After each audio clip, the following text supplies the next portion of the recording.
जय महाराज जी की सभी को। भानु को कमल अनेक मिले, पर कमलन हेतु दिनेश तुम ही हो। मेघ और मोर अनेक मिले, पर मोरन हेतु जलेश तुम ही हो।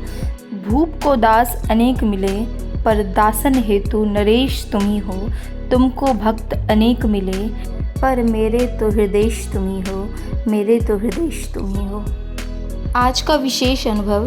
पल में दूर हुई मन की उदासी। एक दिन मैं साधना में महाराज जी के समक्ष प्रार्थना कर रही थी कि महाराज जी, संसार की हालत बहुत दयनीय हो चुकी है।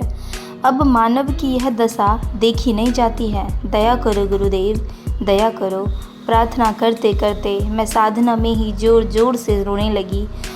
एक और हृदय से प्रार्थना निकल रही थी और दूसरी ओर आंखों में अश्रु। लेकिन मैं साधना में डटी रही।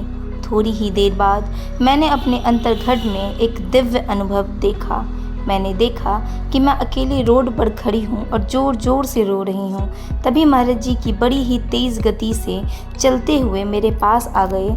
महाराज जी रेड कलर का चोला पहना हुआ था और सिर पर लाल रंग का पटका भी बांधा हुआ था। महाराज जी ने अपने एक हाथ में मशाल भी थामी हुई थी। मेरी ओर देखकर वे बड़े ही प्यार से मुस्कुरा रहे थे। तभी महाराज जी के पीछे से एक साधक निकला, फिर 2 साधक निकले, फिर 10, फिर 20 और फिर 100। इस तरह देखते ही देखते महाराज जी के पीछे से लाखों की संख्या में साधक प्रकट होते चले गए। प्रत्येक साधक के हाथ में एक मशाल थी और बैकग्राउंड में भजन की यह पंक्तियाँ चल रही थी। ज्ञान की मशाल को हाथों में अपने थाम लो, तभी तो देखेगी ये निगाहें लक्ष्य अपना। चलते रहो, बढ़ते रहो। मुझे अनुभव के भीतर यह पूरा सुनाई दे रहा था कि इसके बाद महाराज जी की बहुत तेज़ गति से एक दिशा की ओर आगे बढ़ने लगे। अब मैं भी महाराज जी के साथ कदम से कदम मिलाकर चलने लगी। वहाँ उपस्थित सभी साधक गण भी महाराज जी के श्री चरणों का अनुसरण करने लगे। मेरी दृष्टि महाराज जी के चरणों की ओर नहीं बल्कि उनके मुख की ओर थी। बस उनके उसी दिव्य तेज को देखते हुए मैंने अपनी पूरी यात्रा को तय कर लिया। थोड़ी ही देर बाद हम सभी एक सुंदर से मैदान में आ पहुँचे। वहाँ चारों ओर हरी भरी घास नज़र आ रही थी। उस मैदान में सभी साधकों के लिए थोड़ी थोड़ी दूरी पर आसन बिछाए हुए थे।